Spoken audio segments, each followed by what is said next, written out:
요즘 신방 보고서 받아보면 어려운 우리 성도님들 가정 참 많습니다. 그리고 삶을 스스로 포기하는 분들도 있고, 그렇지만 이렇게 보면 그렇게 힘든데도 끝까지 하시는 분들이 있어요. 아무리 어려워도. 이런 분들이 어떤 분인가 이렇게 보니까 삶의 의미를 아는 사람, 내가 지금 고생하고 힘들어도 그 의미를 아는 사람들은 포기하지 않고 끝까지 그 일을 하더라고요. 어떤 어려움 가운데서 해내더라고요. 그 다음에 또 하나 어떤 사람이요, 자기 목표가 분명한 사람은 그 일을 해내요. 누가 욕을 하든 무슨 악조건이든 안 된다고 하든 그 목표가 분명한 사람은 중간에 어떤 어려움이 있어도 그걸 포기하지 않고 끝까지 해내더라고요. 그리고 또 하나 끝까지 하는 사람 보니까 어떤 사람인가 하면 희망을 가진 사람은 포기하지 않더라고요. 끝까지 그 일을 하는 것을 많이 보았습니다. 반대로 모든 조건과 상황이 다 맞아도 자기 삶의 의미를 느끼지 못하면 그 일을 중단하더라고요. 내가 이 자식 계속 키워서 나에게 무슨 유익이 있을까? 어떤 의미가 있을까? 내가 이 어려운 결혼 생활을 계속 유지하는 게 무슨 의미가 있을까? 내가 삶을 더 이상 산다는 것 자체가 무슨 의미가 있을까? 이런 분들은 더 이상 앞으로 나가지 못하더라고요. 그리고 자기 삶 속에 목표가 없는 사람은 방황하기 시작해요. 내가 지금까지 살아온 게 이 목표였는데 그 목표를 이룬 사람도 그 다음 목표를 찾지 못하면 방황하게 되고, 또 그 목표를 찾지 못하고 이루지 못하는 사람들도 중간에 나가지, 한 걸음도 나가지 못하는 것을 많이 봤어요. 그 다음에 또 하나는 절망이 찾아온 사람, 희망이 없는 사람도 아무리 좋은 조건이 있어도 상황이 있어도 결국 포기하는 것을 많이 바라보았습니다. 근데 그것이 포기되면 끝나는 것이 아니라 우리 속에 밖으로는 원망이라는 마음이 우리 마음속에 찾아오면서 관계를 파괴시키기 시작해요. 그리고 자기에게는 자책감이라는 것이 찾아와서 자기 자신이 갖고 있는 에너지를 스스로 계속해서 죽여버려요. 그리고 그 다음 찾아오는 마음이 뭐냐면 불안과 두려움이 찾아옵니다. 이 두려움이라고 하는 것은 우리 삶 속에 있는 수없이 많은 좋은 자원들을 보지 못하게 만들고, 또 그것을 통해서 이 문제를 극복할 수 있는 능력이 있음에도 불구하고 그것을 스스로 포기하게 만드는 것이 두려움입니다.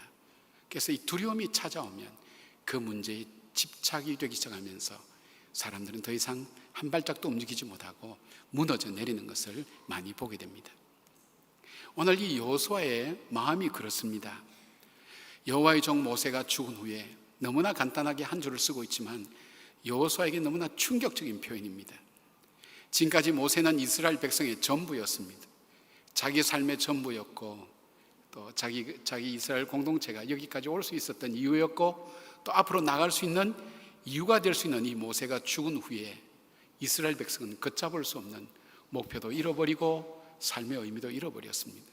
근데 그 다음 책임이 여호수아에게 주어졌는데 여호수아가 이것을 바라보니까 자기는 더 이상 일어설 수가 없었어요. 자, 모세와 자기를 비교할 때 이 사람은 로얄 패밀리에서 훈련도 받고 능력도 있고 자기는 심부름한 것밖에 없는데, 그 모세가 힘들게 이 백성들을 여기까지 인도한 것을 보았는데 자기라고 할 수 있을까? 그에게는 이 목표를 이룰 만한 자신이 그에게는 없었던 거예요. 그 다음에 이 백성들, 이스라엘 백성들이 40년간 광야에서 보여준 행동이나 말을 성경은 두 단어로 요약하거든요. 원망과 불평이라 그랬어요. 여러분, 원망하고 불평하는 사람을 위해서 봉사하고 노력하는 것이 의미 있다고 생각합니까? 자식이라 할지라도요, 해준 게 뭐가 있어 맨날 두들거리면 여러분 마음속에 어떤 마음 찾아옵니까? 내가 이 자식 정말 해야 될 내가 이유가 있을 거야. 여러분 그런 생각 들지 않으세요? 저도 공동체 이끌어가면서 원망하고 불평하는 사람 보면 내가 이렇게까지 할 필요 있을까? 이게 진짜 의미가 있는가? 그만하고 싶은 거예요. 그럼 네가 한번 해봐라. 그러고 싶은 거예요.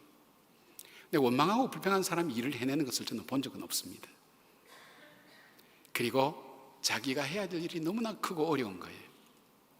그러니까 이 여호수아는 자기 장막의 두려움 속에 갇혀서 나올 수가 없었습니다. 이것이 제가 처음 우리 교회에 부임했을 때 제 심정이었습니다.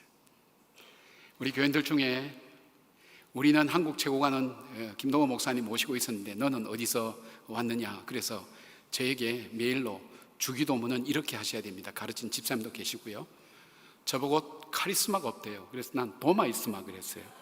예? 칼은 없지만 도마는 갖고 있다. 무뚝뚝하고 말 안 하고 완고하고 이런 사람은 굉장히 카리스마가 있다고 얘기하는데, 전 친절하게 설명하면 카리스마가 없다고 얘기하는, 담임 목사를 담임 목사로 인정하지 않는 그 분위기 속에서 하고 싶은 마음이 별로 없었어요. 그리고 함께 이 어려움을 극복할 교인들이 그렇게 생각하는데, 제가 이분들 위해서 일한다는 것이 의미가 있을까? 근데 여호수아는 일을 끝까지 이루어냅니다. 여호수아가 어떻게 해서 이것을 이루어낼까? 그러면서 여호수아 책이란, 여호수아처럼 형통하라는 책을 두껍게 제가 만들 수 있었던 이유가, 여호수아 많이 연구했습니다. 느헤미야와 여호수아 연구하면서 여호수아가 어떻게 이 어려운 문제를 해결할까? 저는 종종 말씀드립니다만, 저희 집 살아면 3번이나 임종 기도받고, 저도 제 인생을 스스로 포기하는 마지막 바닥까지 가봤기 때문에, 제가 대충 살거나 목회할 때도 대충 하거나 제 자신 유익 차리면서 그렇게 하고 싶은 마음은 없었습니다. 하나님 바르게 하고 싶고, 제게 맡겨준 동안 제가 한 11년 정도 이제 남았는데, 제가 녹슬지 않고, 달아서 없어졌으면 없어졌지 녹슬지 않고 열심히 살겠다고 그렇게 작정했기 때문에 여호수아를 연구할 필요가 있는 거예요. 여호수아가 어떻게 해서 이렇게 이걸 하게 될까? 이 여호수아를 살피면서 첫 번째 이 여호수아에게서 볼 수 있는 것은, 여호수아는 하나님 말씀을 온전히 순종하고 있는 모습을 보았습니다. 하나님은 여호수아에게, 두려워하는 여호수아에게 언약의 약속을 2가지를 하십니다.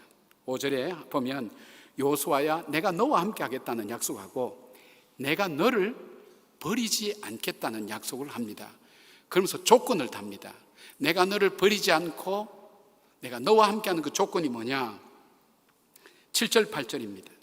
오직 강하고 극히 담대하여 나의 종 모세가 내게 명령한 그 율법을 다 지켜 행하고, 우로나 좌로나 치우치지 말라. 그리하면 어디를 가든지 형통하리니, 이 율법책을 내 입에서 떠나게 하지 말며 주야로 그것을 묵상하며 그 안에 기록된 대로 다 지켜 행하라. 그리하면 내 길이 평탄하게 될 것이며 내가 형통하리라. 여호수아서를 여러분 처음부터 쭉 통독하면서 쭉 보시면 아주 재밌는 일이 반복되는 거예요. 굉장히 중요한 순간순간마다 여호수아는 여호와께서 명령하신 것, 또 모세에게 말씀하신 것을 그대로 다 준행하느니라, 이런 말씀이 중간중간 나와요. 특별히 11장 5절 보면 이런 말씀이 있어요. 여호와께서 그의 종 모세에게 명령하신 것을 모세는 여호수아에게 명령하였고, 여호수아는 그대로 행하여 여호와께서 모세에게 명하신 모든 것을 하나도 행하지 아니한 것이 없었더라 되어 있어요. 여러분, 우리가 살면서, 인생 살면서 하나도라고 하는 표현을 써서 여러분 할 수 있는 자신 있습니까? 저는 담배 진짜 안 피웠다고 생각했어요. 근데 가만히 생각하니까 사랑방에 고마들 5살, 6살 때 모여가지고 할머니 대담배 돌아가면서 빠꿈빠꿈 피던 생각이 나더라고요. 야, 정말 이거 하나다로 얘기할 수 있는 게 없구나. 전 술 한 번도 안 먹었다고 생각했거든요. 정말요, 그렇게 착하게 자랐어요. 근데 외할아버지 막걸리 받아 드리러 갈 때 어른들은 뭔데 이걸 먹을까? 그래서 너무 많이 마셔가지고 물타가 갖다 드린 기억이 나는 거예요. 우리가 인생 살면서 나는 한 번도 하나라는 표현을 쓸 수가 없어요. 그러나 여호수아는 온전히 주의 말씀대로 순종했다는 겁니다. 자기 마음의 기준이 달라지고 환경이 바뀌어지고 상황이 달라져도 그는 그것 따라가지 않았어요. 하나님 말씀 따라가며 그 말씀대로 순종했어요. 사람은요, 자기 위치 바뀌고 소유 바뀌고 상황 바뀌면 변질돼요. 여호수아는 물론 변화라는 것이 필요하죠. 그러나 여호수아는 어떤 상황 속에서도 하나님 말씀 붙들었어요. 그리고 그 말씀대로 온전히 순종하며 나갈 때 하나님께서 그 길을 열어가신 거예요. 여러분, 우리가 우리의 미래를 열어가는 것 아닙니다. 하나님께서 열어주셔야 우리 미래가 열려지는 겁니다. 여호수아는 그것을 경험한 거예요. 제가 이 온전히 순종한다는 게 우리 참 마음에 와닿는 게 뭘까 할 때, 존 비비어 목사님 God or Good이라는 그런 책인데 여러분 꼭 한번 보시면 좋겠어요. 제가 지금 번역된 제목을 제가 무엇이 선인가 아마 그럴 거예요. 거기에 보면 재밌는 예화가 나와요. 한 형제가 멋진 자매를 만났어요. 얼굴은 정말 김태희처럼 보기만 봐도 행복한 너무너무 잘생긴 자매. 몸매도 너무 예뻐요. 몸매가 예쁘다는 게 무슨 뜻인지 모르는데 저는 저희 집 사람 몸매가 최고 예쁘다고 생각하기 때문에 저희 집 사람 몸매와 같은 그런 모습들. 그리고 목소리도 막 차랑차랑하고 굴러가고 상냥하고 예쁘고 완벽한 여인을 만난 거예요. 금수저 만난 거예요. 금수저. 지혜와 총명이 철철 넘치고 자기를 너무 사랑해서 나는 이보다 더 좋은 선택은 없을 거예요. 그래서 수많은 남자들이 이 자매의 마음을 살리겠지만 이 자매가 허락지 않는데 자기가 프로포즈했던 어느 날 이 자매는 자기의 프로포즈를 받아들인 거예요. 그 두 분이 결혼했어요. 정말 이 여인이 자기를 사랑하는 걸 알아요. 자기도 사랑해요. 그런데 이 여인이 한 번은 이러는 거예요. 여보, 나는 당신 없이는 못 살아요. 당신이 이 세상에서 나에게 가장 소중한 분이에요. 그런데 한 가지, 내가 결혼 전에 만나던 한 남자가 있어요. 그 남자를 내가 1년에 단 하루만 그 남자와 시간을 가질 수 있도록 허락해 주세요. 364일은 당신만 성기예요. 그래, 단 하루만 이 남자하고 지낼 수 있도록 허락해 주세요. 저에게도 제 시간을 가질 수 있는 기회를 주세요. 얼마나 합리적이에요, 그죠? 지금 여러분 같은 표정 지으니까 여자가 다시 바꿨어요. 그러면 아니에요. 단 20분만, 1년에 단 20분만 이 남자와 함께 침대에서 지낼 수 있는 시간 달라고. 여러분, 그럴 때 여기 계신 남자분들 그렇게 허락해 주실까요? 여러분, 합리적이잖아요. 364일 23시간 40분은 자기를 위해서 살겠대요. 딱 20분만 자기가 하고 싶은 대로 해달라고 할 때 여러분 허락할 남자 있어요? 제정신이면 그럴 남자 없어요. 온전한 사랑을 원하는 거예요. 나만을 바라보고 나를 위한 온전한 사랑을 원하는 거예요. 이것이 온전한 사랑이에요. 온전한 순종이에요. 바로 여호수아는 그렇게 했다는 거예요. 왜요? 하나님이 그렇게 우리에게 주셨어요. 하나님은 온전히 우리를 사랑하셨어요. 자기에게 하나밖에 없는 그 아들을 우리에게 주셨어요. 어떨 때? 우리가 하나님과 원수가 되었을 때에도, 우리가 연약해서 쓸모없을 때에도, 우리가 하나님을 대적하고 하나님이 싫어하는 죄를 지었던 그 죄인이 되었을 때도 하나님은 그 약속을 지켰어요. 이게 온전한 사랑이에요. 주신 그 주님은 오늘 우리에게 온전한 관계를 원하는 거예요. 온전한 관계를. 근데 참 누가 하나님 마음에 온전하게 그렇게 완벽하게 할까요? 근데 우리 하나님은 10개 중에 한 가지라도 주님을 위해서 살겠다고 할 때 하나님은 그 전체를 온전하게 보시는 그 은혜와 자비가 있는 거예요, 여러분. 가끔 교회생활 하다 보면 법이요 그러고 율법을 따진 사람이 있는데 제가 속으로 그래요. 율법 따졌으면 당신은 벌써 죽었어. 법 따진 사람 보면 자기 개인의 사생활 이렇게 바라보면요, 자기 의의가 처가 있지. 아니, 우리도 은혜가 아니면 살아갈 수가 없는 거예요. 하나님은 아브라함, 그 모습 많고 죄 많은 아브라함을 그가 믿을 때에 믿음을 의로 여겼다 그랬어요. 그리고 그 아브라함을 축복하신 것을 주님 보게 됩니다. 사랑하는 여러분, 우리의 삶이 어렵고 내 앞길은 캄캄하고 나가기가 나는 어렵다. 여기를 봐도 나에게는 희망 없어요. 여러분, 원래 세상에 희망이 없었습니다. 내 안에도 희망이 없습니다. 내 안에서 떠오르는 생각과 지혜가 정말 희망을 주던가요? 희망을 얘기했던 사람이 자살한 것 여러분 아시잖아요. 이 세상 속에 희망이 있나요? 아니요. 희망을 주던 모든 것들이 희망만큼이나 절망을 주는 세상이 아닐까요? 바로 이 여호수아는 현실을 보지 않았어요. 나를 붙드시고 보호하시고 내가 언약하시는, 나와 함께 하시겠다는 그 하나님의 약속, 그 언약을 붙들었어요. 그리고 그 언약을 온전히 지킬 때에 하나님께서 여호수아의 미래를 열어가신 거예요. 그래서 요단강을 갈라서 길을 만드신 거예요. 여리고를 무너뜨려서 길을 만드신 거예요. 누가요? 하나님께서. 어떤 사람에게? 온전히 순종하는 사람에게. 사랑하는 여러분, 다윗은 이렇게 얘기합니다. 하나님 마음에 합한 사람이 될 때 하나님은 아침에 돋는 빛같이 내 삶을 인도해 주셨다고. 내 인생이 칠흑 같은 어둠 속에 어디로 가야 바른 길일지 알지 못하는 그때에, 캄캄하고 추위가 내 인생 몰아칠 때 그 하나님이 내 인생에 찾아오셔서 그 말씀 붙들고 갈 때에 주께서 내 어둠의 등불을 밝히셨는데 아침에 돋는 빛같이 빛이 올 때에 그 어둠은 어느새 사라지고 내가 어디로 가야 될지 내 마음의 기쁨을 회복시켜 주시고 생명을 주셨던 내 인생을 그렇게 인도해 주셨다. 구름 없는 하늘처럼 우리는 아침에 일어나면 근심의 구름이 가득해요. 근데 그 하나님 의지하고 그 말씀 따라갔더니 의심의 구름을 주님은 어깨 맑은 하늘을 보여주셨다. 내 인생이 지치고 힘들어서 시들어 빠진 그런 풀처럼 보잘것없을 때에도 하늘에서 비가 내려서 그 풀들이 살아나고 거기에 광선이 비춰져서 빛이 나는 바로 생동감 있는 그 삶으로 내 인생을 인도해 주셨다고 다윗의 마지막 고백이 그거예요. 마지막은 끝까지 하나님 말씀에 합한 사람으로 산 것을 보게 됩니다. 사랑하는 여러분, 요즘 우리의 삶이 녹록지 않아요. 앞길이 보이지 않아요. 그러나 여러분이 의지와 여러분 지혜로 살아왔다면 이제 온전히 하나님 말씀 붙들고 다시 한번 시작해 보지 않겠습니까?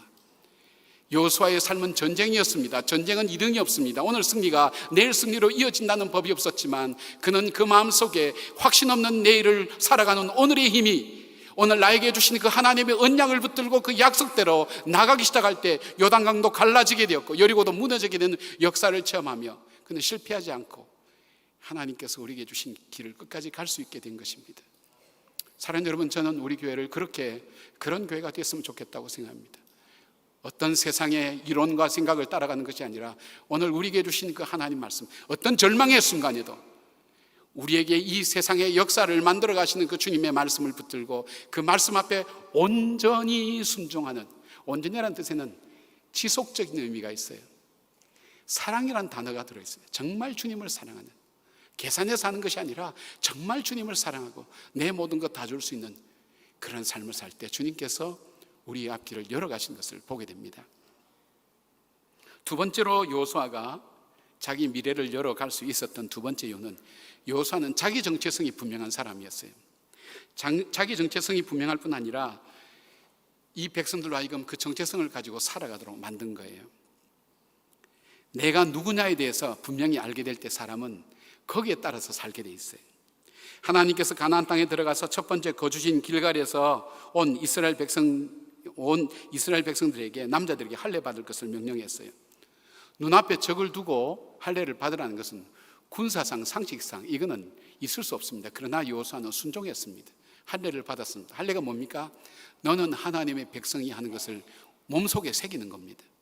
난지 8일 만에 줬던 이 할례를 이스라엘 백성이 광야 이후의 세대가 갖지 못하니까 이 가나안 땅 들어가기 전에 하나님께서 이 할례를 받도록 해서 너는 하나님의 사람이 하는 것을 이스라엘 백성 속에 분명한 정체성을 심어주는 거예요. 너가 노예로 살았기 때문에 노예의 정체성을 갖고 있어요. 사람은 자기가 살아왔던 삶의 방식대로 그것이 자기 자신인 줄 아는 거예요. 자기의 소유가 자기 건 줄 아는 거예요. 그래서 430년간 노예 생활했으니까 노예의 근성을 갖고 있는 거예요. 광야 생활 40년 했으니까 방랑자의 이 영성 갖고 있는 거예요. 지금은 전쟁 치는 군인이니까 군인의 영성을 갖고 있어서 군인의 이 정체성을 갖고 전쟁에서 이겨야죠. 군인이 적십자다운 그런 마음을 갖고 있으면 어떻게 전쟁을 치르겠어요? 군인이 적을 죽이든지 영성이 있어야 되죠. 그러나 그것보다 더 본질적인 부분이 있다면 너는 하나님의 자녀라는 걸 잊지 말라고. 하나님 자녀라는 것은 여러분 여러 가지 설명할 수 있지만 하나님은 자기 자녀를 인도하시고 보호하시고 책임지시고 하나님 역사하신다는 그 약속과 더불어서 우리에게 주어진 삶이 있어요. 이것을 예수님의 주기도문 속에 이렇게 정리하고 있어요. 하늘의 뜻이 이 땅에 이루어지도록 살아가는 삶. 하늘의 뜻이, 내 뜻이 아니에요. 내 생각이 아니에요. 내 지식이 아니에요. 내 경험이 아니에요. 하나님의 뜻이 이 땅에 나를 통해 이루어지도록 살아가는 삶, 그것이 바로 하나님의 백성이 살아야 삶의 정체성이에요. 그 다음에 이 땅에 주님 나라가 임하게 하는 거예요. 주님 나라는 뭐예요? 주님이 통치하시는 나라예요. 주님이 통치하신 의와 희락과 화평의 나라가 내 마음속에, 내 가정 속에, 내 교회 속에, 이 세상 속에 주님이 통치하신 나라가 이루어지도록 내 삶을 들여서 살아야 될 책임이 바로 이 정체성을 가진 사람이 사는 거예요. 여호와의 이름이 구별되이 거룩히 여김을 받을 수 있도록 주님의 이름이 높은 그것을 위해서 살기 위해서 부름받은 것이 바로 우리 자신이라는 분명한 믿음을 가질 때에 우리는 어떤 상황 속에서도 하나님께 영광을 돌리며 믿음 안에서 살아가게 되는 것을 보게 됩니다. 사람은 자기 직업이나 소유, 자기가 경험한 것을 따라서 자기 존재를 이해하고 그렇게 살아갑니다. 만약 그랬다면 여호수아는 더 이상 살아갈 수 없었을 거예요. 그러나 어떤 상황 속에서 나는 하나님의 자녀야, 하늘의 뜻이 이 땅에 이루어지도록 오늘 우리 장로님 투표합니다마는 여러분 목사나 장로나 이 장로가 되면 마음대로 목사한테도 마음대로 할 수 있고 교회도 그냥 내가 좌지우지한다는 생각을 가질 수가 있어요. 그러나 뭐 그럴 수도 있죠. 책임을 졌으니까. 그러나 그보다 더 중요한 것이 있다면 그거예요. 나는 하나님의 자녀지. 하나님께서 이것을 위해서 하늘의 뜻이 이 땅에 이루어지도록. 여러분 이런 마음을 갖는 사람은 어떤 사람일까요? 하늘의 뜻을 연구하는 사람이에요. 내 자신을 겸손하게 하나님 말씀 앞에 나를 살필 줄 아는 사람이에요. 표시가 나요, 여러분. 그리고 하나님의 평강이, 하나님의 의와 하나님 나라가 임할 수 있도록 하나님께 구하는 사람이에요. 여호와 이름을 망령되이 일컫지 않아요. 하나님 이름이 아름답고 존귀하게 쓰임받도록 그 일을 위해서 내 삶을 던지는 바로 그 삶, 그것이 바로 하나님 백성이 살아야 될 삶. 이렇게 될 때에 우리는 축복의 통로로 살아갈 수 있게 되는 것을 보게 됩니다. 다음 주일 우리 교회 오셔서 간증해야 될 케네스 배 선교사님 Not Forgotten이라는 잊지 않았다는 책이 있거든요. 이분은 2012년 11월 3일 18번째로 북한을 방문하면서 이 외장 하드웨어를 갖고 갔다는 그 이유로 CIA 요원이라고 그렇게 받아서 미국 시민으로는 최장시간 735일을 2년 조금 넘게 그는 억류된 거예요. 미국에서 이 북한에서 억류되면 그냥 호텔에 잠재워 가지고 쉬게 해줍니까? 아닙니다. 고문입니다. 육체적인 어떤 것은 가한다 어떻게 하는지 모르지만은 그에겐 끊임없이 계속해서 고문입니다. 그리고 그 사고를 바꾸기 위해서 전향하도록 계속하게 합니다. 미국과 협상이 잘 되면 빨리 석방하는데 이 사람은 그 당시에 미국과 북한 관계가 별로 안 좋으니까 고생을 많이 한 거예요. 그래서 재판을 받아서 노동교화형 15년을 받는 거예요. 가보니까 언제 일을 해봤습니까? 이분은 당뇨라는 지병이 있어요. 근데 땅 파고 이렇게 하면서 밤에는 추위와 싸워서 떨고, 여름에는 더위와 더불어서 벌레와 싸운다고 잠 못 자고 낮에 일하고 먹는 건 작게 주고 무려 27kg가 빠진 거예요. 죽을만 하면 병원에 데려가서 치료해가지고 다시 데려오고. 여러분 처음에는 이분이 날마다 꿈꾼 게 뭐냐면 갑자기 눈을 떴을 때 헬기 소리가 막 들리면서 미국 네이버실이 와가지고 케네스 배, 우리는 미국 네이버실입니다. 당신을 구하러 지금 이거 특수부대가 침투했습니다. 자기를 데리고 떠난 영화에서 본 것처럼 그걸 꿈꾸고 있는 거예요. 빨리 탈출시켜달라고. 하나님 나를 건져주세요. 이곳을 빠져나가게 해주세요. 그는 여행 가이드였어요. 그가 얘기하는 것이 뭐냐면 북한 땅에 사람들을 데리고 와서, 그분은 안수받은 목사이기도 하고 선교사거든. 데리고 와서 이 땅이 정말 하나님의 기도가 필요한 땅이라는 것을 사람에게 알려주기 위해서 선교사로서 여행 가이드를 하면서 사람들에게 북한의 실상을 소개하는 그런 사람이었어요. 그러니까 북한에서도 그렇게 이상하게 생각은 안 했지만 계속 살펴봤겠죠. 자기가 너무 괴로우니까 그거 싫은 거예요. 하나님 나 빨리 건져주세요. 자기가 그 모든 것보다 더 괴롭고 고통스럽고 좌절케 하는 게 뭐냐면 자기에 오는 그 고문하러 오는 그 사람이 당신은 잊혀졌어. 미국도 당신 잊었고 가족도 잊었어. 당신 여기서 나하고 같이 환갑잔치 할 거야. 잊혀진 존재라는 거예요. 그게 제목이 Not Forgotten. 잊혀지지 않았다. 나는 잊혀지지 않았다. 그러면서 그가 절망과 좌절, 그리고 그 기간이 1년 정도 됐을 때 육체와 마음이 다 탈취나게 된 거예요. 더 이상 할 수 없다고 생각이 든 어느 날, 나는 다니엘의 세 친구처럼 이 고난 속에서 정말 하나님을 섬길 수 있을까?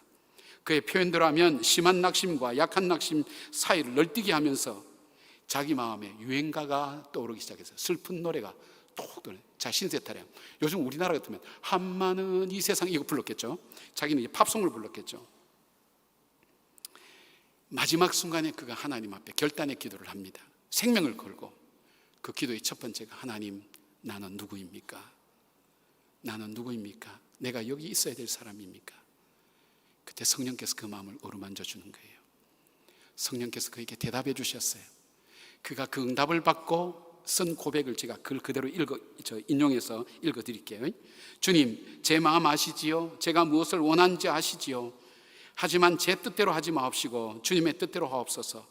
저는 집에 가고 싶습니다. 하지만 당신이 이곳에 머물라고 하시면 머물겠습니다. 저는 집에 갈 권리를 포기하겠습니다. 제 모든 뜻을 당신 앞에 내려놓습니다. 제 아내와 자식들, 부모님을 지켜주십시오. 제가 여기 있는 동안 그들을 돌봐주세요. 이곳이 제가 있어야 하는 곳이라면 당신의 뜻을 받아들이겠습니다. 나는 선교사입니다. 주님, 저는 선교사입니다. 그리고 이곳은 당신이 내게 주신 선교지입니다. 저를 사용해 주세요. 구해 주세요 대신 저를 사용해 달라는 거예요. 내가 왜 여기 있지? 나는 누군가 선교사, 내가 보냄을 받았지, 북한에서 보냄을 받았지. 그렇다면 내가 석방되는 것이 문제가 아니라 하나님께서 이곳에 나를 통해서 하나님께서 행하시는 일이 있을 거라는 그 확신이 들어오기 시작하면서 그의 기도가 바뀌어지기 시작한 거예요. 정체성을 회복한 거예요. 내가 누군가 정체성을 회복한 거예요. 근데 놀라운 걸 경험하게 되는 거예요. 자기의 삶 속에 묻고 있던 모든 짐들이 떠나가기 시작하면서 마음에 기쁨이 찾아오기 시작했어요. 슬픈 노래 대신 그가 불렀던 노래가 그거였어요. 제임스 블랙이 작곡한 찬송가 내 영혼이 은총 입어 중한제진 벗고보니 슬픔 많은 이 세상도 천국으로 화하도다. 주의 얼굴 뵙기 전에 멀리 뵈던 하늘나라 내 마음속에 이루어지니 날로 날로 가깝도다. 높은 산이 거친 들이 초막이나 궁궐이나 내 주 예수 모신 곳이 그 어디나 하늘나라. 할렐루야 찬양하세. 내 모든 죄 사함받고 주 예수와 동행하니 그 어디나 하늘나라. 그는 초막이나 궁궐 대신 가사를 바꿔서 병원이나 감옥이나 이렇게 바꿨다 그래요. 근데 그다음부터 놀라운 변화가 온 거예요. 이 간수들이 이 사람을 이상하게 보기 시작한 거예요. 노동교화소에 3번이나 왔으니까 인간적으로 볼 때 너무 안 됐거든요. 살은 쪽쪽 빠져가지고 왔는데, 근데 저 사람이 찬송 부르고 노래를 부르니까 간수 중에 한 사람이 묻는 거예요. 103번, 당신이 말하는 그 예수 말이야, 조선 땅에 있는 사람이요 중국 땅에 있는 사람이요? 이렇게 묻더라는 거예요. 복음을 전할 기회를 주는 거예요. 그 사람들에게 복음을 전해 그분의 신변을 위해서 자세히 책 기록하진 않았어요. 자기로 하여금 그 땅에 두신 하나님 뜻을 깨닫게 될 때 내가 석방되든 안 되든 그것이 중요한 것이 아니라 바울처럼 죄수의 몸으로 로마에 갔지만 그걸 통해서 복음을 전하는 일을 나에게 맡기신 것처럼 하나님 나에게 맡기셨다. 하나님 오늘 내가 하나님 앞에 어떻게 쓰임받기를 원하십니까? 주님 내 삶을 붙들어 주시기를 원합니다. 그리고 그 일을 위하여 내가 포기하지 않고 주의 뜻 따라가기를 원합니다. 여러분 그렇게 간구하고 기억하고 하나님께 나갈 때 하나님께서 이 사람 속에 평강을 주시고 기쁨을 주시고 그를 통해 복음을 증가할 수 있는 기회를 주신 것을 봅니다. 사랑하는 여러분, 여러분은 하나님의 자녀입니다. 그러니까 이 확신이 있는 사람은 하나님이 나를 보호하시고 내 삶을 인도할 거야, 이 확신을 가지고 있습니다. 그러면서 동시에 여러분 속에, 우리 속에 어떤 의미가 있냐면 세상이 아무리 험하고 악해도 내 환경이 힘들다 할지라도 나에게서는 나를 구속하시는 그 하나님 위해서 하늘의 뜻이 이 땅에 이루어지도록, 내 마음속에, 내 가정 안에, 내 교회 안에, 내 직장 안에, 이 민족 안에 하늘의 뜻이 이루어지도록. 내 뜻 아닙니다. 내 지식이 아닙니다. 사람은 자기 지식대로 경험대로 그렇게 하지만 진지하게 하늘의 뜻이 이루어지도록 하나님 나를 사용해 주십시오. 여러분 그렇게 쓰임받는 사람이 부정할까요? 그렇게 기도한 사람이 자기 의를 내세울까요? 하나님 부족한 나를 사용하셔서 하늘의 뜻을 이루는 도구로 하나님 나를 사용해 주십시오. 생사가 엇갈리는 전쟁터 속에서도요, 주의 거룩함을 증거하고 주님께서 나타내기를 원했던 바로 하나님의 백성됨을 증거했던 것이 여호와의 삶입니다. 현실이, 환경이, 자기 마음에 때로는 좌절과 절망이 그로 하여금 중단하지 못하게 했어요. 여러분이 살아가는 삶의 현장에서 여러분은 하나님의 증인이 되어야 됩니다. 묻고 싶습니다. 여러분, 우리 중에 선생님들도 교수님들도 여기 많이 계십니다. 묻고 싶습니다. 좋은 지식, 바른 지식 가르치는 거 중요합니다. 그러나 여러분은 여러분이 주시는 그 직책을 통해서 하늘의 뜻이 이 땅에 이루어지도록 그 아이들에게 어떻게 역할을 하셨습니까? 여러분의 지식을 자랑하고 여러분을 나타내는 그것이 아니라, 여러분의 유익을 위해서 살아가는 것이 아니라 하늘의 뜻이 이 땅에 나타나도록 내가 하나님 앞에 어떻게 쓰임받고 어떻게 헌신했는지 질문하셔야 됩니다. 병원에 계신 분 계십니까? 좋은 의료진이 되어야 됩니다. 그러나 더 나아가서 내가 하늘의 뜻이 이 땅에 이루어지도록, 저 사람 마음속에 주의 평강이 임하도록 나는 어떻게 하나님께 쓰임받았느냐에 대한 질문을 하셔야 됩니다. 직분자도 마찬가지입니다. 내가 엄마로서, 아내로서, 남편으로서 이 질문에 답할 수 없다면 우리는 정체성이 흔들리고, 정체성 흔들리면 그 일을 계속할 수가 없습니다. 하나님께서 우리에게 주신 그 거룩한 일을 할 수가 없습니다. 하나님 우리를 통해서 세상을 바꾸기를 원하시지 바뀌어진 세상에 우리가 편하게 싹 들어가서 살기를 원치 않습니다. 그죠? 좀 아쉽죠? 하나님에 대해서. 그죠? 좀 바꿔놓고 우리 가서 수고했다, 넌 내 자녀니까. 아마 부모의 마음은 그럴 거예요. 그러나 진실로 그 부모를 사랑하는 그 부모는 자녀가 그 고난을 겪기를 원합니다. 이겨내기를 원합니다. 고난이 피해가는 것이 아니라 그 고난을 통해 이 자녀가 단단해지기를 원하는 것이기 때문에 주님께서 오늘도 우리의 삶 속에 그렇게 도전하고 계십니다. 어렵습니까? 힘듭니까? 여러분, 그렇다면 여러분 속에 어렵고 힘든 가운데 빨리 빠져나가기들만 하지 마시고, 이 가운데서도 하나님, 제가 하나님의 영광을 드러내는 삶이 무엇입니까? 요셉은 그 가운데서도 하나님의 뜻을 찾았어요. 죄를 짓지 않았어요. 감옥에 들어가서 절망하지 않았어요. 오히려 거기 온 더 자기보다 좋은 조건의 사람을 가르치고 그 사람을 만나고 그 사람을 돕는 가운데 그는 이 애굽을 다스릴 수 있는, 통치할 수 있는 지혜와 지식을 얻을 수가 있었어요. 주님께서 헛되게 우리의 고난과 고통을 만들지 않는다는 것입니다. 여러분, 우리의 정체성을 다시 확인하시길 바랍니다. 그래야 이 어두운 세상 속에서 하나님의 자녀답게 살아갈 수 있다는 것입니다.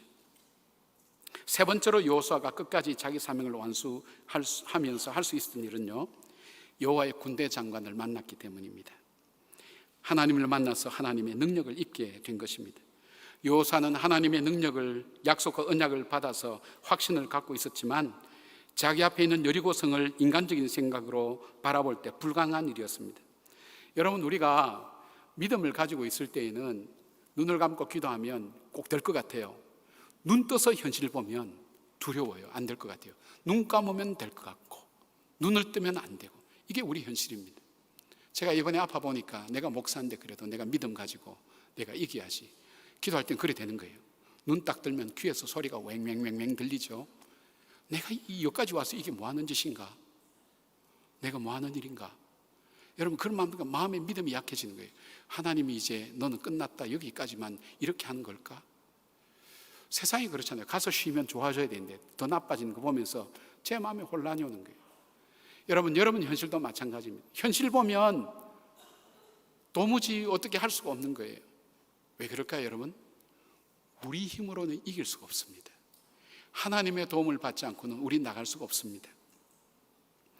근데 이 여호수아에게 하나님의 군대 장관이 찾아와서 하는 말씀이 뭐냐면, 이 성경에 보면 내가 너를 버리지 않겠다는 하나님의 약속을 지키는 거예요. 그러니까 이 전쟁은 너에게 속한 것이 아니라 하나님께 속한 것이라는 걸 분명히 주님께서 말씀해 주면서 여호수아를 격려하고 있는 거예요. 그러면서 여호와의 군대 장관이 15절 보니까 여호수아에게 이르되 내 발에서 신을 벗어서 내가 벗으라, 내가 선 곳은 거룩한 것이니 여호수아가 그대로 행하니라. 여러분, 이 장면은 하나님이 모세를 만날 때와 동일합니다. 이 말의 의미가 뭘까요, 여러분? 하나님께서 우리에게 복을 주실 때에, 승리의 약속을 주실 때 우리에게 신발을 벗어라 얘기합니다. 신발을 벗어라는 얘기는 뭘까요? 모세는 수없이 그 땅을 왔다 갔지만, 걸어 다녔지만 네가 선인 땅을 구별된 땅, 거룩한 땅으로 만들라니, 일상생활 속에서 하나님을 예비하고 하나님을 인정하고 하나님을 찬양하는 땅으로 만들어 가라는 거예요. 지금은 여리고를 바라보는 두려움 땅, 그러나 하나님의 임재하심을 너가 고백하며 이 자리에 함께 계신 그 하나님을 선포하고 하나님의 도우심을 구할 때 승리하게 될 거라는 것을 말씀하시는 거예요.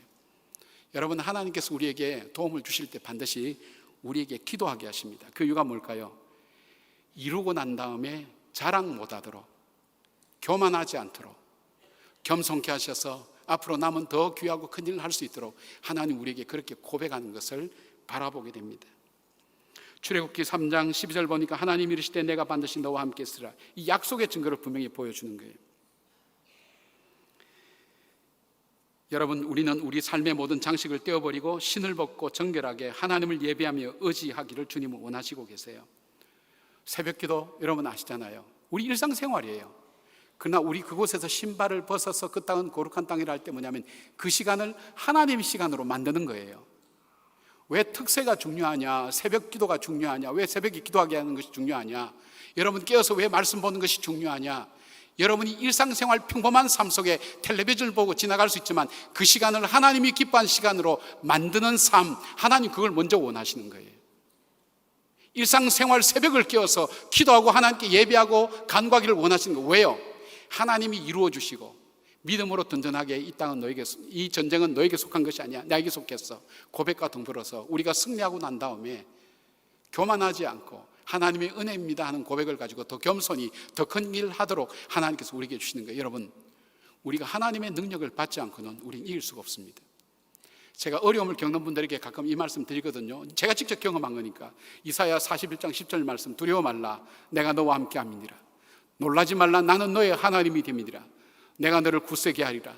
내가 너를 도우리라. 나의 의로운 오른손으로 너를 붙들리라. 이 말씀인데, 하나님의 도우심이 세 가지가 있어요. 첫째요, 하나님 우리를 도우실 때, 여러분이 이미 승리하며 경험한 사람은 이거 고백할 수 있을 거예요. 내 속에 있는 잠재적인 능력을 충분히 발휘할 수 있도록 내 속에 힘을 주세요. 포텐셜 파워라고 그러죠. 우리 인간은 죽을 때까지 15%밖에 자기 능력을 못 쓴다 그러잖아요. 이미 내 속에 이걸 쓸 수 있는 기쁨도 주시고 사랑도 주시고 이미 주신 것을 정말 충분히 발휘할 수 있도록 하나님 걸 도와주신다는 거예요. 두 번째는 슈퍼내추럴 파워예요. 외부에서 하나님이 직접 도와주시는 거예요. 기적 같은 일들. 세 번째는 환경을 통해서 하나님 도와주시는 거예요. 하나님이 돕겠다 할 때 이 세 가지가 동시에 우리의 삶 속에 오는 거예요. 여러분, 지나간 날 하나님의 응답하심을 받았을 때 생각해 보십시오. 아, 그래서 환경이 이렇게 역사했구나. 내 속에 이 자신감이 있었구나. 하나님께서 이거는 정말 이해하지 못하게 도와주셨구나. 여호수아가 그대로 행하니라 그랬어요. 왜요? 이 싸움은 자기가 이길 수 있는 싸움이 아니었어요. 여리고성을 자기 힘으로 무너뜨릴 수 없어요. 여러분 가정이 저절로 잘 되리라고 생각합니까? 교회가 저절로 평안하리라고 생각합니까? 천만의 말씀요. 오늘도 우리는 우리가 알지 못하지만 주께서 은혜로 붙들지 않으면 우리는 살아갈 수가 없습니다. 이번에 이제 안식년 가서 여러분 궁금하셨을 거예요. 저 목사가 뭐 때문에 저러다가 아파가지고 왔는가 할 때, 저도 아프기 위해서 간 것 아니죠. 제가 하루 일과가, 여러분 우리가 지금 한 40억 헌금된 것 가지고 360억 지금 공사를 하고 있어요. 이게 중요하다고 저는 생각하지 않아요. 그러나 우리가 앞으로 미래를 위해서 기본 기틀을 만들어 두는 일들, 그걸 하는데 목사가 할 일은 심장과 같은 역할이에요. 제가 이번에 심장 시술하면서 느낀 그것이 있어요. 심장은 존재가 안 보여요. 그렇지만 몸 전체가 생명 있게 돌아가도록 하는 것이 목사의 리더십이라고 저는 그렇게 생각해요. 그러니까 사람들을 세워서 일하게 하지만 마음에 안 들고 이상한 사람들 다 있지만 그 인내하고 참아가면서 일할 수 있도록 격려해가고 도와주는 일들을 하다 보니까 정신이 없는 거예요. 여러분 주일날 저와 함께 잠깐 주일날 하루 보낸다면, 제가 지금 마치고 내려가면 12시 한 50분 되죠. 오늘 좀 더 늦네요. 1시쯤 되겠네요. 그러면 저 인사하러 오는 사람이 있어요. 1시 10분이죠. 밥 먹기 시작해요. 5분 떠나기 시작하면 새신자 왔어요. 새 가족한테 인사하러 가요. 저 점심시간 밥 먹는 시간이 5분에서 10분밖에 안 돼요. 입에 그냥 퍼넣는 거예요. 근데 그 한 끼가 일주일 동안 집사람하고 저하고 단 한 끼 같이 먹는 그 끼니가 될 수 있어요.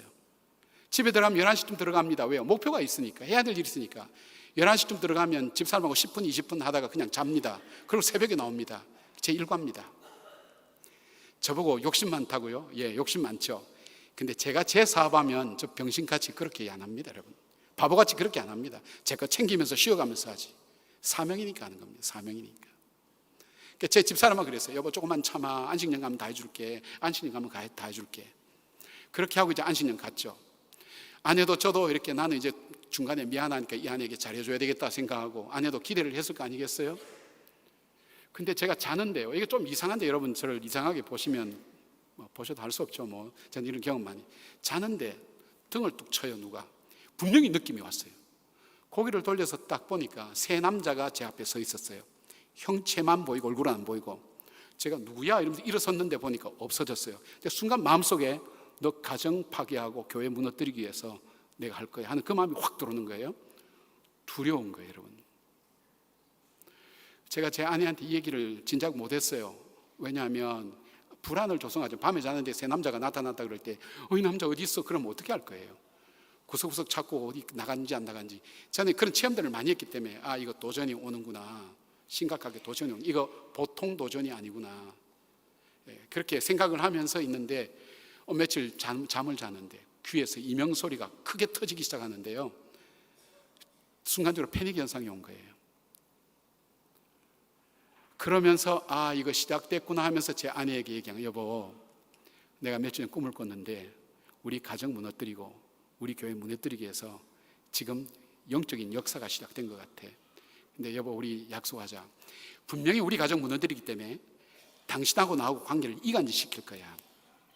우리가 아무리 싸우고 우리가 안 좋아도 예배만은 꼭 드리자. 가정 예배만은. 70번 작정 예배를 드렸어요.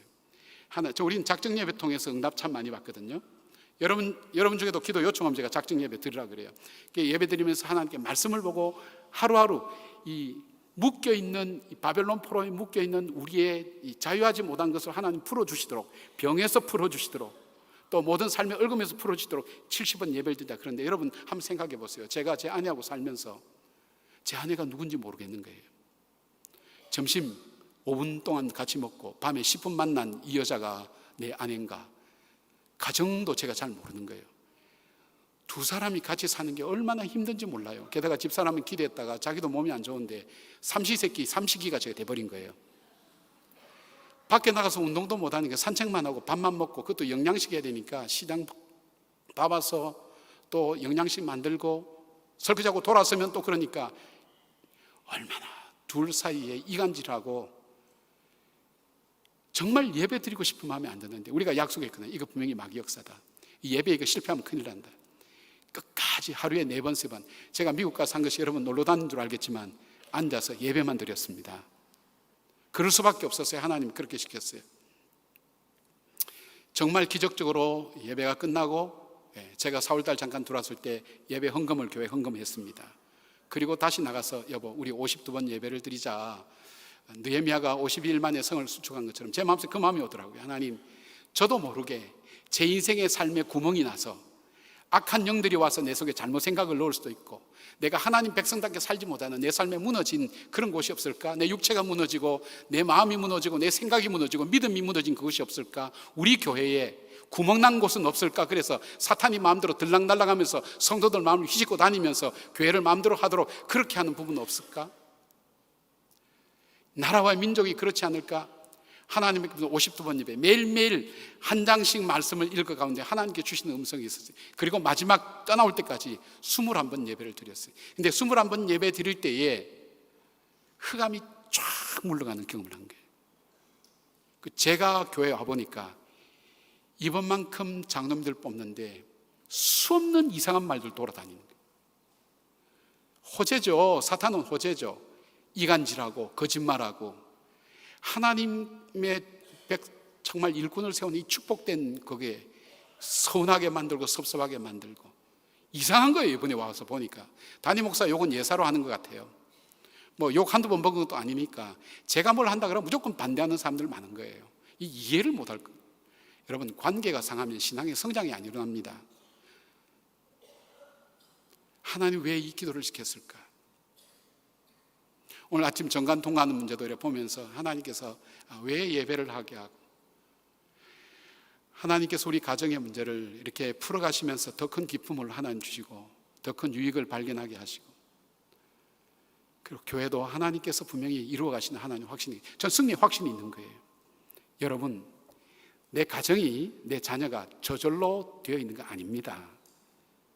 여러분 그냥 평범하게 그냥 나왔다 갔다 해도 괜찮다 그러시면 아닙니다. 중보하는 기도가 있는 교회에 속한 것 자체가 은혜고요. 여러분에서 반드시 기도하는 사람들이 있습니다. 누가 해도 합니다. 그거 아셔야 됩니다. 저절로 되는 것은 세상에 아무것도 없습니다. 하나님의 교회가 평안하는 것, 저절로 되는 것 절대 아닙니다. 기도하셔야 됩니다. 여러분의 일상을 하나님께 올려드릴 거룩한 시간으로 바꾸지 않으면 여호와의 군대 장관이 우리를 도울 수가 없습니다. 여리고 같은 어려움이 있다 할지라도 여러분 낙심하지 않고 하나님의 말씀을 다시 온전히 붙들고 말씀대로 실천할 때 미래를 열어가신 분은 하나님이시지, 내 지식이, 내 능력이, 내 직장이, 내 미래 열어가지 않습니다. 하나님이 열어가십니다. 그 확신을 여러분 갖기를 바랍니다. 정말 말씀 붙들고 다시 일어나기를 바랍니다. 그리고 나에게 맡겨주신 주님의 사명을 시간 낭비하지 말기를 바랍니다. 그리고 주님의 능력을 덧입지 않고는 할 수 없습니다. 여러분, 우리 교회 인원을 계산하니까 6,205명이에요. 6,205명. 6,205명 생각이 다 달라요. 하고 싶은 얘기 다 들어오면 제 성격은 여려서 저 못 견뎌요. 목회 시켜오지 않았어요. 하나님께서 순간순간 기도하도록 돕지 않았더라면, 하나님의 능력을 우리가 의지하지 않았더라면 여기까지 올 수 없어요. 숨어서 교회를 위해서 기도하는 그 기도가 없었다면 여러분, 우리가 평안함을 유지할 수 없습니다. 깨어서 나라를 위해서 기도하고 걱정만 할 것이 아니라 기도하는 그 일들, 하나님의 군대 장관을 만난 일들이 우리 가운데 있어야 될 줄 압니다. 사랑하는 여러분, 오늘 우리가 연약하고 낙담하고 더 이상 나는 할 수 없어, 의미가 없다고 생각할 때 그럴 수 있죠. 그러나 다시 조용히 다시 한번 하나님께 엎드려서 주님, 내 삶을 인도해 가신 분은 주님이십니다. 내 삶을 열어가신 분도 주님이십니다. 주님께 내 삶을 맡깁니다. 그렇게 기도하면서 낙심의 자리에 일어나서 믿음으로 오늘 한 걸음 한 걸음 다시 시작하는 역사가 있기를 바랍니다. 기도하겠습니다.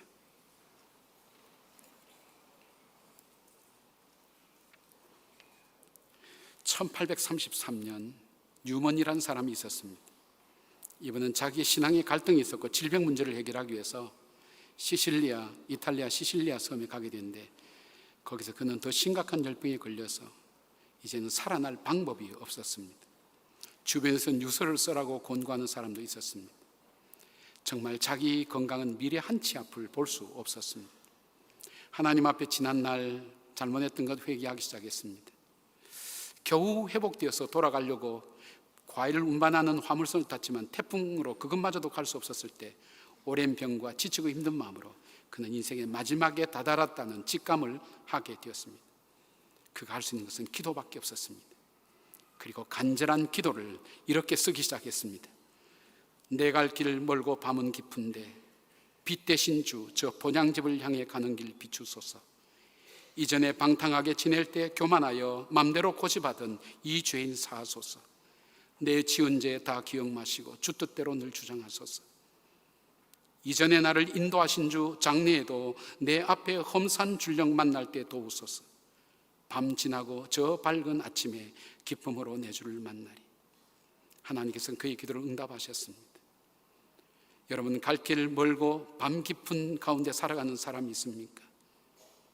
내 마음대로 교만하여 행했던 일들 때문에 고통과 아픔을 주고 그리고 지워질 수 없는 아픔으로 인해서 괴로워하는 사람이 있습니까?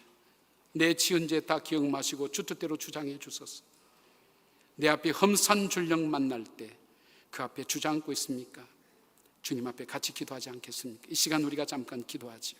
하나님, 내 남은 생애가 얼만큼 남았는지 알 수 없지만 주님, 다시 시작하겠습니다. 다시 일어나겠습니다. 주님, 내가 나에게 소망 걸지 않겠습니다. 환경에 소망 걸지 않겠습니다. 방백도 의지하지 않겠습니다. 호흡이 끊어지면 흙으로 돌아가는 그를 의지하지 않겠습니다. 내 삶은 주께 있습니다. 나는 주님께 보냄을 받은 사람입니다. 나를 도와주십시오. 여호와의 군대 장관 되신 주님, 나와 함께 동행해 주십시오. 이 어려움과 시험을 이길 수 있도록 나와 함께 해 주십시오. 주님 앞에 우리가 간절히 조금 기도하는 시간 갖지 않겠습니까? 여러분, 지금 이 시간 기도하지 않으면 일평생 이 기도를 드릴 수 없는 사람도 여러분 속에 있다는 걸 아셔야 됩니다. 이 시간 입을 여시길 바랍니다. 하나님께 기도하시길 바랍니다. 주여, 나를 도와주십시오. 나와 함께 해주십시오. 여기에서 주저앉지 않게 해주십시오. 내가 가는 길 속에 하나님 동행하여 주십시오. 주님 앞에 한번 부르짖어 보십시오. 함께 기도하겠습니다.